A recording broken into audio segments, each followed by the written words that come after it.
আমরা এখনো physical fishery resource নিয়ে আলোচনা করছি, ক্লিয়ার? এর আগে আমরা কি করেছি? স্যার ফিশারিজ রিসোর্স অর্গানাইজেশনস আর ইনস্টিটিউশনস গুলো, ইনস্টিটিউশনাল রিসোর্সেস, অর্গানাইজেশন আর ইনস্টিটিউশন। আমরা ফিজিক্যাল ফিশারিজ রিসোর্সের মধ্যে আছি। সেখানে ছিল কি কি ছিল? ওয়াটার বডি ছিল, ওয়াটার বডি নিয়ে আমরা আলোচনা করেছি। তারপরে ছিল অর্গানাইজেশনাল অর ইনস্টিটিউশনাল রিসোর্সেস, সেটা নিয়ে আলোচনা করেছি। এরপরে আমাদের আজকের আলোচনার বিষয় হলো financial resources, financial resource, human resource and capital or structural resource, এগুলো আমরা আজকে আলোচনা করব, ক্লিয়ার? এখানে আমাদের আজকে এই ফিজিক্যাল ফিশারি রিসোর্সটা শেষ হয়ে যাবে হোপফুলি। আমরা এখন আলোচনা করি প্রথমে ফাইন্যান্সিয়াল রিসোর্স নিয়ে। ফাইন্যান্সিয়াল রিসোর্স আমরা জানি যে কি কি, যেটা ব্যাংক এবং ফাইন্যান্সিয়াল ইনস্টিটিউশন যারা ফাইন্যান্সিয়াল সাপোর্ট দিয়ে থাকে ফিশারি সেক্টরে, ক্লিয়ার? যারা যে ইনস্টিটিউশন ফাইন্যান্সিয়াল সাপোর্ট দেয় ফিশারি সেক্টরকে, সেটাকে আমাদের হলো ফাইন্যান্সিয়াল রিসোর্স ইন ফিশারিজ। এর মধ্যে আছে অবশ্যই ব্যাংক নিয়ে আগে আমরা আলোচনা করি, ইন জেনারেল কিছু আলোচনা করব এখানে, কারণ ব্যাংকের যে অ্যাক্টিভিটিস ওগুলো আমাদের আলোচনা না করলেও চলবে, ঠিক আছে? আমাদের এখানে দেখা যাচ্ছে যে 6টা ন্যাশনালাইজড ব্যাংক ছিল আমাদের যখন স্বাধীন হয়, ক্লিয়ার? মানে আমরা 6টা ন্যাশনালাইজড ব্যাংক নিয়ে আমরা শুরু করেছিলাম, এবং 3টা ছিল স্ট্যান্ড অন স্পেশালাইজড ব্যাংকস, আর 9টা ছিল ফরেন ব্যাংক, বিদেশি ব্যাংক ছিল 9টা। 3টা ছিল স্টেট ওন স্পেশালাইজড ব্যাংকস, আর 6টা ছিল ন্যাশনালাইজড কমার্শিয়াল ব্যাংকস। আর 1980 থেকে আমাদের শুরু হয় প্রাইভেট ব্যাংক আগে ছিল না, ক্লিয়ার? এখানে দুই ধরনের ব্যাংক আছে, একটা হলো শিডিউলড ব্যাংক, একটা হলো non scheduled bank.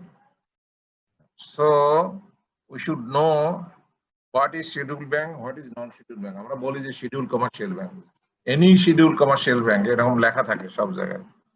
What is schedule bank? The bank maintain under the Bangladesh bank order 1972। এখানে বাংলাদেশ ব্যাংক অর্ডার 1972 আন্ডারে যে ব্যাংকগুলো মেইনটেইন করা হয়, কারণ এই বাংলাদেশ ব্যাংকের আন্ডারে এই ব্যাংকগুলো কাজ করে, যে ব্যাংকগুলো কাজ করে সেটাই হলো শিডিউল ব্যাংক। এটা সংখ্যা হচ্ছে আমাদের 60। এখন আমাদের দেশে 60 schedule banks we have. Non schedule bank কোনটা? যে bank which are established for special and definite objective, একটা স্পেশাল অবজেক্টিভ নিয়ে যে ব্যাংকগুলো এস্টাবলিশ করা হয়েছে। These banks cannot perform all functions of scheduled bank. There are 5 non-scheduled banks. আমাদের দেশে 5টা non-scheduled bank আছে। কয়টা? 5টা মাত্র, ঠিক আছে? যেটা অন্যান্য যে ব্যাংকিং যে অ্যাক্টিভিটিস গুলো এগুলো যেখানে থাকবে না, এবং এই ব্যাংক বাংলাদেশ ব্যাংকের কন্ট্রোলে থাকবে না। একটা বিশেষ উদ্দেশ্য নিয়ে, একটা বিশেষ কাজ নিয়ে এই ব্যাংকের সৃষ্টি হয়েছে। যেমন গ্রামীণ ব্যাংকে কিন্তু আমাদের ব্র্যাক ব্যাংক আর গ্রামীণ ব্যাংক, হ্যালো বলছো?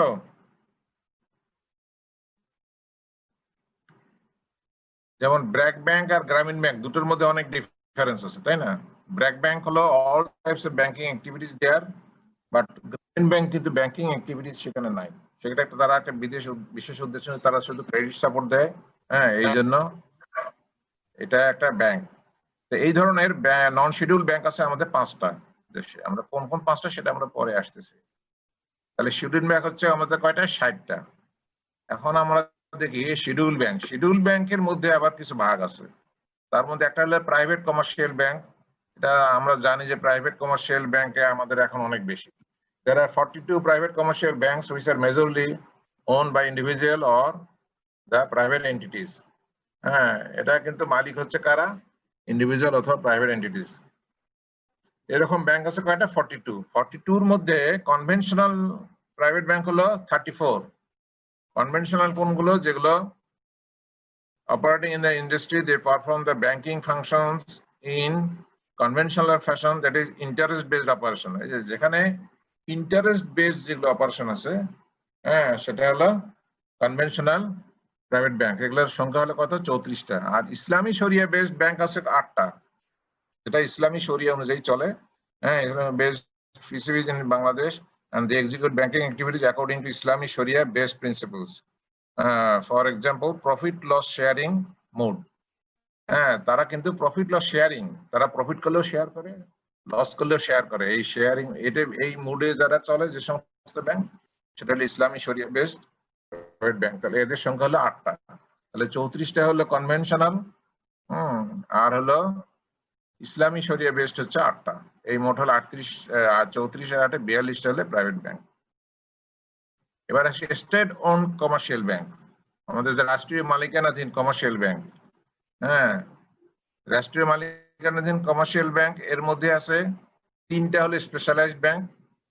3টা স্পেশালাইজড ব্যাংকস আর now operating which are established for specific objectives like agriculture or industrial development. These banks are also fully or majorly owned by the government of Bangladesh.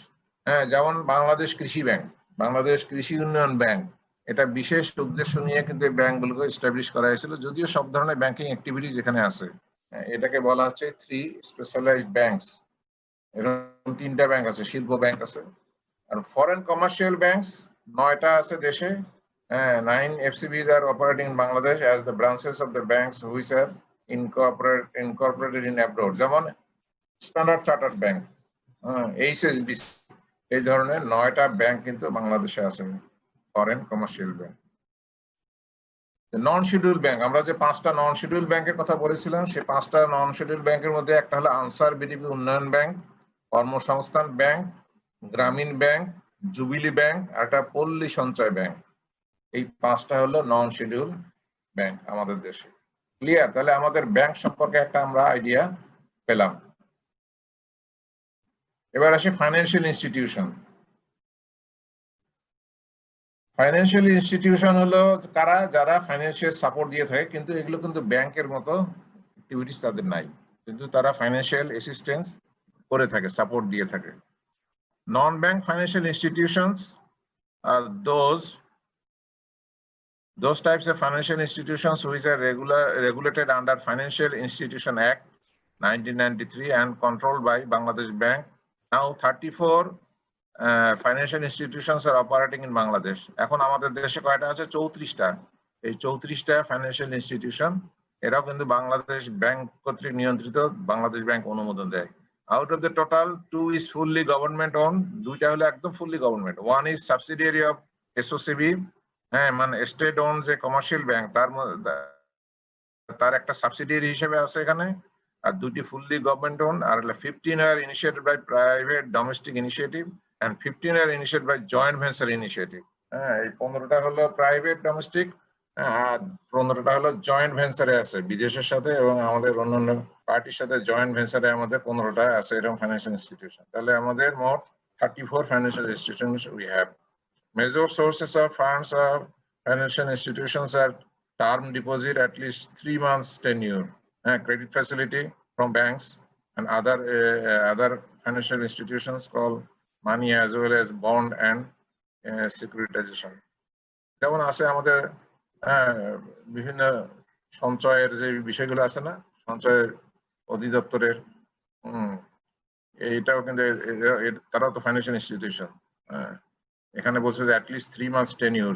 হ্যাঁ, তারা term deposit যেগুলো, এগুলো সাধারণত এখান থেকে তারা এই টাকাটা পেয়ে থাকে, সোর্স। এখানে তারা ওই যে বন্ড বিক্রি করে, অনেক সময় যারা বন্ড বিক্রি করে, সঞ্চয়পত্র বিক্রি করে, হ্যাঁ, এখান থেকে তারা এই টাকাটা, ফান্ডটা পেয়ে থাকে। এগুলো, এই ইনস্টিটিউশন গুলো আমাদের দেশে আছে কটা? 34 financial institutions. The major difference between banks and financial institutions are as follows. Financial institutions cannot issue checks, pay orders or demand drafts. আমাদের যে ফাইন্যান্সিয়াল ইনস্টিটিউটের সাথে ব্যাংকের যে ডিফারেন্সটা সেখানে বলা হচ্ছে, FLS financial institutions cannot receive demand deposits. Financial institutions cannot be involved in foreign exchange financing, and financial institutions can conduct their business operations with diversified financing modes like syndicated financing, bridge financing, lease financing, securitization instruments, private placement of inquiry, placement of equity, etc. এগুলো তাদের হলো financial ইনস্টিটিউশনের activity. ব্যাংকের থেকে সাথে তাদের ডিফারেন্সটা হলো এইটা। এখন আমরা আসি হিউম্যান রিসোর্স। আচ্ছা, তোমাদের ব্যাংক আর ফাইন্যান্সিয়াল ইনস্টিটিউশন সম্পর্কে যদি কোনো প্রশ্ন থাকে করতে পারো, তাহলে আমরা নেক্সট স্টেপে চলে যাই। নাইলে স্যার সিন্ডিকেটেডটা কি? সিন্ডিকেটেড, এখানে সিন্ডিকেটেড ফাইন্যান্সিং, তাই না? সিন্ডিকেটেড ফাইন্যান্সিং হলো যে মনে হয় যে গ্রুপ ফাইন্যান্সিং আর কি, যে একটা, যেমন আমাদের দেশের বিভিন্ন কোঅপারেটিভ সোসাইটির কিন্তু এই ধরনের ফান্ড আছে, তারা রেজ করে। তারা রেজ করে, তারা কোঅপারেটিভ বিভিন্ন ধরনের এই ধরনের ইনস্টিটিউশন তারা তৈরি করছে, কোঅপারেটিভ বেসড আর কি। তারা ওই যে সঞ্চয়, প্রতি মাসে মাসে একটা করে সঞ্চয় দিয়ে একটা ফান্ড করে, এই ফান্ড দিয়ে তারা এই ধরনের আবার কি করে, ওখান থেকে ক্রেডিট দেয়। তারপর বিভিন্ন ধরনের যে ইয়ে আছে, বিভিন্ন ওই যে কোঅপারেটিভ সোসাইটি শুধু আছে না, বিভিন্ন কমিটি আছে, সমিতি আছে, এদেরও কিছু এরকম সিন্ডিকেটেড মানে ফাইন্যান্সিং আছে, এগুলোকে বলা হয় সিন্ডিকেটেড ফাইন্যান্সিং। তারা একসাথে সঞ্চয় করতেছে, আবার এখান থেকে তারা লোন নিচ্ছে, এই বিষয়গুলো এরকম আর কি। ক্লিয়ার? তাহলে ওই গ্রুপের মেম্বার হইলে, তাহলে যেহেতু গ্রুপের মেম্বার হওয়ার পরে ওখানে সঞ্চয় দিবা, আবার ওখান থেকে ক্রেডিট নিবা যার যখন প্রয়োজন হয়। এটা হচ্ছে সিন্ডিকেটেড ফাইন্যান্সিং। আর কোনো প্রশ্ন আছে?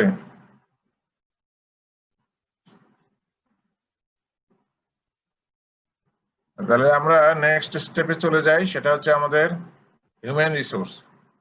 হিউম্যান রিসোর্স ইন ফিশারিজ, আমরা জানি হিউম্যান রিসোর্স কি জিনিস। এটা হলো আমাদের দেশে যারাই ফিশারিজ সেক্টরে ইনভলভ, তারা সবাই আমাদের দেশের হিউম্যান রিসোর্স ইন ফিশারিজ, তাই না?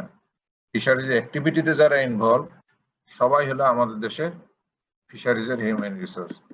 এখানে বলা হচ্ছে যে about 11% of the people of the country now directly or indirectly depend on the fish sector for their livelihood. তাদের লাইভলিহুডের জন্য 11% পিপল ইনভলভ। এটা হলো কিছু আছে ডাইরেক্টলি, কিছু আছে ইনডাইরেক্টলি। যেমন ইনডাইরেক্টলি কোনটা, যেটা হলো যে ফিশ ট্রেডার, সে কিন্তু ফিশ প্রডিউস করে না, কিন্তু সে ফিশ ট্রেড করে, ট্রান্সপোর্টার, সে পরিবহন করে, এইরকম আর কি। ইনডাইরেক্টলি তারা এখানে ইনভলভ।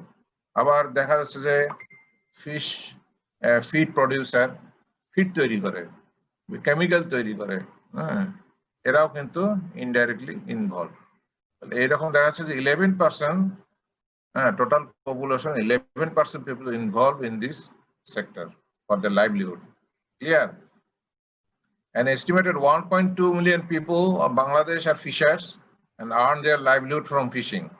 এখানে আমরা যেটা পাচ্ছি সেটা হলো 1.2 মিলিয়ন পিপল কি করে, এটা ডাইরেক্টলি মানে কি, ডাইরেক্টলি শুধু না, ফুল টাইম ইনভলভ ফিশিং এ, এবং তাদের এই লাইভলিহুডটা পুরোপুরি ডিপেন্ডেন্ট হলো ফিশারিজের উপরে। সেটা সঙ্গে কত, 1.2 মিলিয়ন, তাই না? 12 লক্ষ মানুষ। A further 12 million people indirectly earn their livelihood from fisheries and aquaculture and related activities. এখানে 1.2 মিলিয়ন হলো ফুল টাইম, তাই না? আবার কিছু লোক আছে যেমন ইনডাইরেক্টলি আর্ন দেয়ার লাইভলিহুড, মানে আমি যেটা বললাম আগে, যে ওই যে ফিশ ট্রেডিং করে, ফিশ ট্রান্সপোর্ট করে, এই ধরনের যারা আছে, হোলসেলার, রিটেইলার, এরা যারা আছে, এদের সংখ্যা হলো কত, 12 million people, livelihood from fisheries and aquaculture and the related. এখন an estimated 9.5 million people are involved in subsistence fisheries on the country's floodplains. এখানে একটা ডাটা দেওয়া আছে যে আমাদের যারা ফিশারম্যান, ফিশারম্যানের মধ্যে কিছু আছে সাবস্টেন্স ফিশারিজ আছে, মানে কি হয়তো বর্ষাকালে শুধু মাছ ধরে, সারা বছর ধরে না। আর যারা রিয়েল ফিশারম্যান, যে ফুল টাইম যারা ইনভলভ, তারা কিন্তু সারা বছরই মাছ ধরতে হয় তাদের, কারণ তাদের ফুল লাইভলিহুডটা পুরাটাই ডিপেন্ডেন্ট অন ফিশারিজ। আর সাবস্টেন্স ফিশারিজ হলে তারা শুধুমাত্র মনসুন পিরিয়ডে কিংবা রেইনি সিজনে তারা শুধু মাছটা ধরে যখন পানি আসে। এর সংখ্যা হলো কত, 9.5 million people are involved in subsistence fisheries on the country's floodplains. The number of fishermen increases dramatically to 12 million between June to October. এই সংখ্যাটা 9.5 মিলিয়ন থেকে 12 মিলিয়ন হয়ে যায় কখন? জুন টু অক্টোবরে। জুন টু অক্টোবরে এটা হলো 9.5 মিলিয়ন। এটা হলো সাবসিস্টেন্স ফিশারিজ, মানে কি শুধু যে মাছ ধরে তা না, মানে কিছু সময় মাছ ধরে, কিছু সময় অন্য প্রফেশনে, হ্যাঁ এটা মেইন করছে এখানে। আর হলো 12 মিলিয়ন হয়ে যায় এটা কখন? জুন টু অক্টোবর, একদম যখন ফুল মনসুন পিরিয়ডে। এই এখানে বিষয়টা এখানে উল্লেখ করা হলো, ঠিক আছে। এরপরে আসি আমরা human resource, the value chain from, এখানে আছে কোন কোন লোক ইনভলভ সেখানে বলা আছে।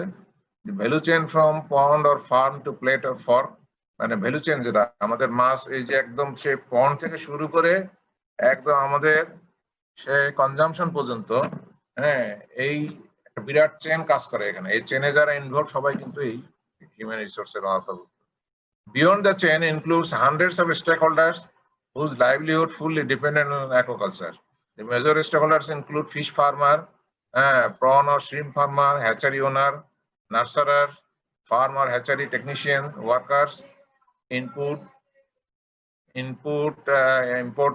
Input এর মধ্যে আছে feed ingredient, fertilizer, hormone, chemical, instrument, etc. Input importers or suppliers, feed mill owners, homestead feed producer, fisher, fish processor, fish transporter, wholesaler, exporter, retailer, consumer, technology provider, government and non-government, and many more. এই হলো আমাদের stakeholder, যে কত ধরনের লোক এখানে জড়িত। In Bangladesh, presently a total 14.7 million people have been involved in aquaculture. In Bangladesh, including fish farmers, এখানে বলছে যে টোটালি হলো 14.7 million people involved in aquaculture, not only in fisheries or fishing. And that means aquaculture means with culture. They involved in fish culture. 14.7 million people. এর মধ্যে দেখা যাচ্ছে যে fish farmer যারা আছে এর হলো 13.87, আর prawn or shrimp farmer আছে 0.83. More than several thousand technically qualified personnel are involved in fishery extension, seed production, conservation, research, education, training, policy implementation, law enforcement, development activities, etc. in different government and non-government agencies in fishery sector. এছাড়াও আমাদের qualified, technically qualified personal আছে বিভিন্ন agency থেকে, তাই না? হ্যাঁ, এবং সেখানে বিভিন্ন ধরনের অ্যাক্টিভিটিতে যারা ইনভলভ তারাও কিন্তু আমাদের এই হিউম্যান রিসোর্সের আওতাভুক্ত, রাইট? এদের সংখ্যা মোর দেন সেভারাল থাউজেন্ড, মানে একদম সঠিকভাবে বলা যাবে না, কারণ এটা বিভিন্ন এজেন্সি যেখানে যারা জড়িত তাদের সংখ্যাটা তো আমাদের তো জানা নাই, তাই না? তাদের ম্যান পাওয়ার, কার কত ম্যান পাওয়ার এখানে কাজ করে, এখানে সেভারাল থাউজেন্ড হবে। মানে আমাদের প্রায় অ্যাবাউট 7,000 শুধু আমাদের গভর্নমেন্ট এজেন্সি গুলো থেকে আছে। আমাদের ডফ, টিএফআরআই, বিএফডিসি, তারপরে হচ্ছে মেরিন একাডেমি, ইউনিভার্সিটি, এরকম দেখা যাচ্ছে যে অ্যাবাউট 7,000 পার্সোনাল ইনভলভ। এছাড়া বিভিন্ন নন গভর্নমেন্ট এজেন্সি যারা আছে তারা আছে, তাছাড়া ল এনফোর্সিং এজেন্সি আছে, তারাও ইনভলভ। এরকম সেভারাল থাউজেন্ড হবে আর কি তাদের সংখ্যা টোটালি। এরা কিন্তু এই রিসোর্সের মধ্যে পড়ে, হিউম্যান রিসোর্সের মধ্যে। এখন উইমেন ইন ফিশারিজ, ওদের মহিলাদের কি অবস্থা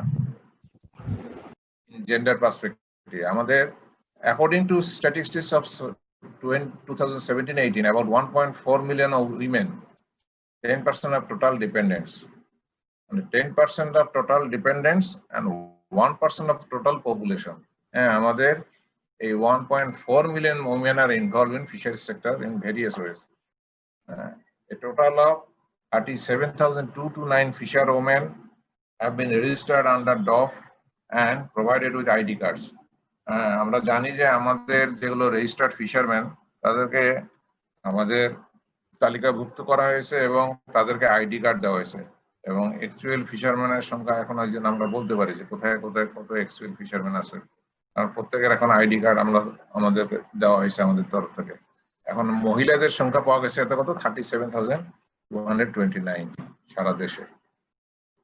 In fish processing plants, working women represent 46.7% of total permanent workers, while casual female workers consist 56.75% of total casual. এখানে দেখা যাচ্ছে এই যারা পার্মানেন্ট ওয়ার্কার যেগুলো প্রসেসিং প্ল্যান্টে, সাধারণত প্রসেসিং প্ল্যান্টে তো মহিলাদের সংখ্যা বেশি থাকে। পার্মানেন্ট যারা ওয়ার্কার তাদের মধ্যে 46.7% মহিলা, আর যারা ক্যাজুয়াল তাদের মধ্যে 56.7% ওয়ার্কার হচ্ছে মহিলা। Moreover, 80% worker working for fish drying centers are women. এছাড়াও দেখা যাচ্ছে যে যারা ফিশ ড্রাইং সেন্টারে যারা কাজ করে যে সমস্ত তাদের মহিলাদের সংখ্যা হচ্ছে 80%, মানে 80% ওখানে মহিলারা এই কাজগুলো করে থাকে। এছাড়াও মহিলা এখন বর্তমানে ফিশারম্যান হিসেবেও কিছু মহিলা কিন্তু কাজ করছে এখন ফিশিং এর কাজেও কিছু মহিলা ইনভলভ হয়ে গেছে। তাছাড়া আমাদের যে PL collection from the rivers or from the estuaries and from the natural water bodies, এই PL কালেকশন গুলো কিন্তু সাধারণত মহিলারাই করে থাকে।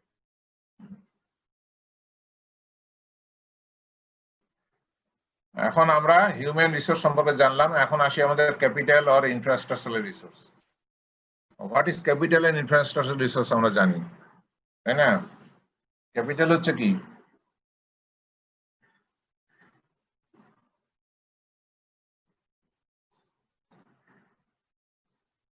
ক্যাপিটাল হচ্ছে যেটার বিনিময়ে অর্থ পাওয়া যায়, তাই না? সেটাই হচ্ছে ক্যাপিটাল। এখানে ক্যাপিটাল অর ইনফ্রাস্ট্রাকচারাল রিসোর্স কি কি? Fish farm, fish seed manipulation, যত বিল্ডিং আছে, যত স্ট্রাকচার আছে সবগুলো ক্যাপিটাল রিসোর্সের মধ্যে পড়বে।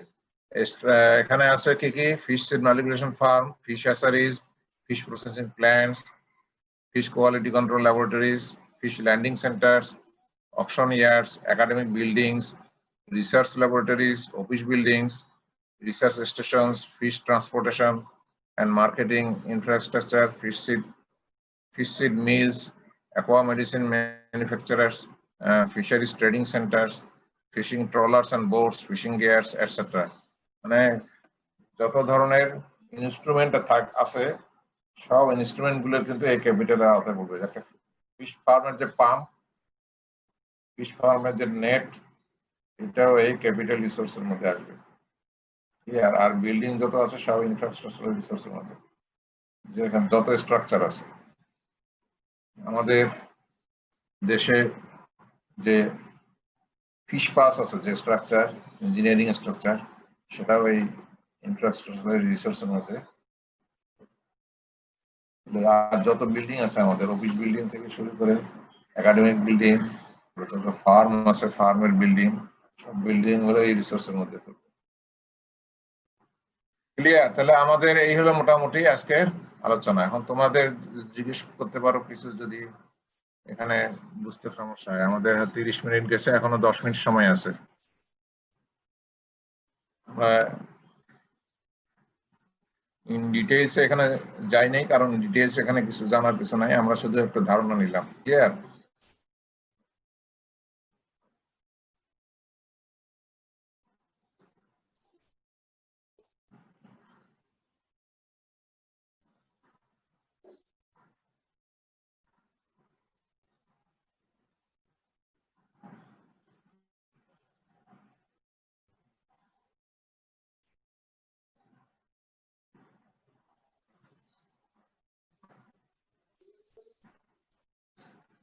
আসো না চলে গেছো? না স্যার আছে। আছে। রেসপন্ড পাচ্ছি না কারো কাছ থেকে। স্যার ব্র্যাক ব্যাংক কি প্রাইভেট ব্যাংকের মধ্যে পড়ে? একটু জোরে বলো, শুনতে পাচ্ছি না। ব্র্যাক ব্যাংক কি প্রাইভেট ব্যাংকের মধ্যে পড়ে? মানে হ্যাঁ, BRAC bank is also private bank. All types of banking activities is there. But Grameen Bank is not like that. Here is the difference between two banks.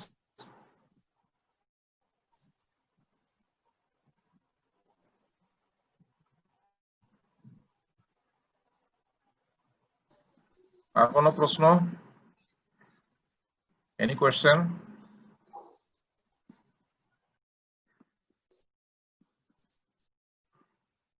আমরা আজকে ফিজিক্যাল ফিশারি রিসোর্স শেষ করলাম। ক্লিয়ার? তার মধ্যে ছিল কি ওয়াটার বডি ছিল, organisational or institutional resources ছিল, এরপরে ছিল কি ফাইন্যান্সিয়াল রিসোর্সেস, এরপরে ছিল হিউম্যান রিসোর্সেস, ক্যাপিটাল আর ইনফ্রাস্ট্রাকচারাল রিসোর্সেস। এরপরে আমরা আগে নেক্সটে আলোচনা করব কি বায়োলজিক্যাল রিসোর্স নিয়ে। হ্যাঁ স্যার অকশনিয়ার্সটা কি? অকশনে হলো যেখানে হোলসেল মার্কেট, যেটা আর কি যেখান থেকে অকশন দেওয়া হয়।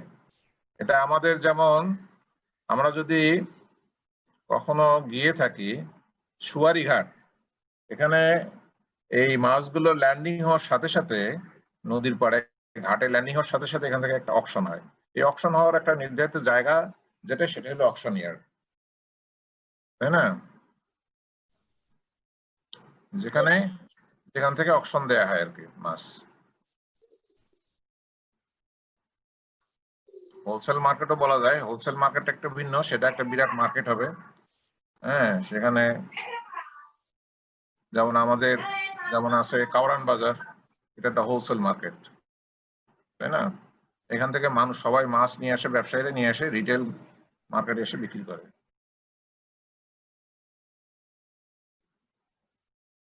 সেখানেও অকশনেই বিক্রি হয়, যেটা হোলসেলে যে মাছগুলো বিক্রি হয় সেগুলো কিন্তু অকশনেই বিক্রি হয়। কিন্তু অকশন ইয়ার্ডের সাথে তাদের ডিফারেন্সটা হলো যে সেখানে একটা মার্কেটিং স্ট্রাকচার আছে, মার্কেটিং ফ্যাসিলিটিস আছে, আর অকশন ইয়ার্ড হলো শুধু অনলি ফর অকশন। এখানে ওই ধরনের সবসময় যে কেনা বেচা হয় তা না, শুধুমাত্র ভোরবেলা যখন মাছটা ল্যান্ডিং হয়, হ্যাঁ, তখন এই জায়গায় এই অকশনটা হয়ে থাকে। পরবর্তীতে কিন্তু এটা ওই সারা দিন কিন্তু এটা চালু থাকে না। Any other question?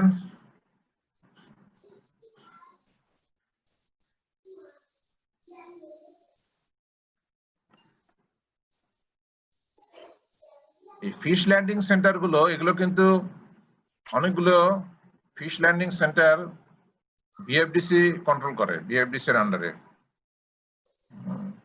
তারা এগুলোকে নিয়ন্ত্রণ করে এবং ম্যানেজ করে তারাই। এই এই ল্যান্ডিং সেন্টার গুলো কিন্তু আমাদের ফিশারিজ ডিপার্টমেন্ট এখানে কিন্তু জড়িত নাই, এখানে বিএফডিসি জড়িত, যেহেতু মার্কেটিং এর সাথে বিএফডিসি জড়িত। মার্কেটিং এর সাথে কিন্তু ডিপার্টমেন্ট অফ ফিশারিজ ইনভলভ না। আর বিএফডিসি আর একটা ম্যানেজমেন্টের সাথে জড়িত, সেটা হলো কাপ্তাই লেক। কাপ্তাই লেকে যদিও এটা কালচার বেসড, এখানে কালচার হয়, হ্যাঁ, এবং মাছ এখানে রেগুলার হারভেস্ট হয়, কিন্তু সেটা বিএফডিসি ম্যানেজ করে। এটা কিন্তু ডিপার্টমেন্ট অফ ফিশারিজের কোনো অ্যাক্টিভিটি এখানে নাই। ঠিক যেরকম সুন্দরবনে যে ওয়াটার বডিজ গুলো আছে, সুন্দরবনে ওয়াটার বডিজ গুলোকে ম্যানেজ করে ফরেস্ট ডিপার্টমেন্ট, ওখানেও ডিপার্টমেন্ট অফ ফিশারিজ এর কোনো অ্যাক্টিভিটি নাই। একইভাবে কাপ্তাই লেকও বিএফডিসি ম্যানেজ করে।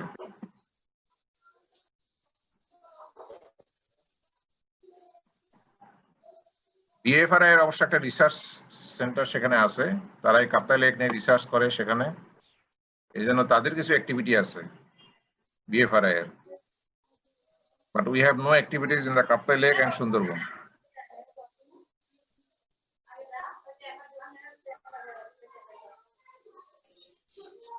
Any question? We have 5 minutes more.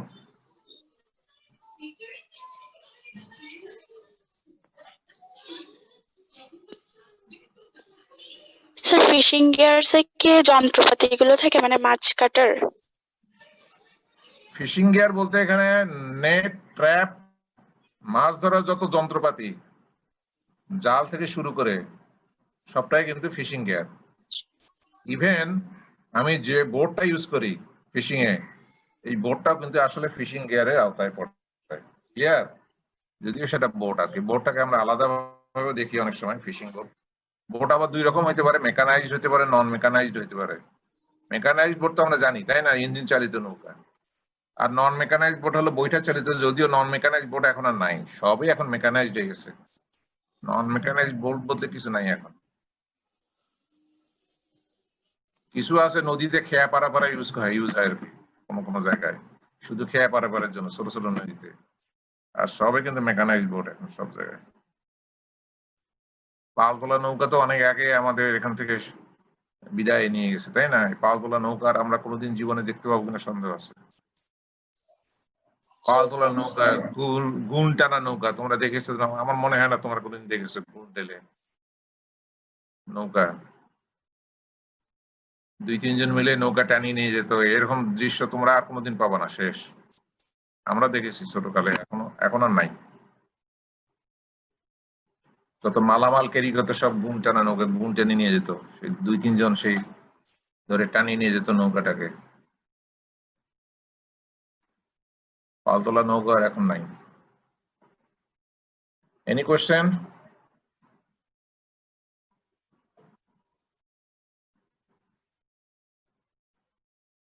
আমাদের আর 3 মিনিট সময় আছে।